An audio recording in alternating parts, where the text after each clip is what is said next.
Hi everyone, my name is Jayden and I'm going to explain how easy it is to install these birdhouses. The first simple step is to decide where to put the birdhouse. We installed ours into the tree in our backyard. It looks great on the tree. The second step is to insert two nails that are 2.5 inches long at a 45-degree downward angle in the back of the birdhouse.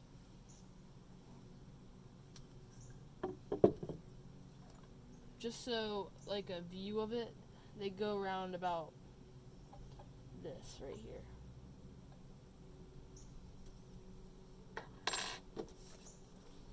The third step is to use a hammer and drive these nails into the tree.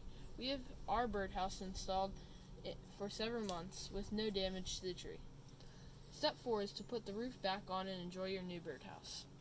The roof weighs about 3 to 4 pounds, so it is heavy enough that you don't need to fasten it to the house. We've experienced a couple of windstorms, and the roof has not moved an inch, so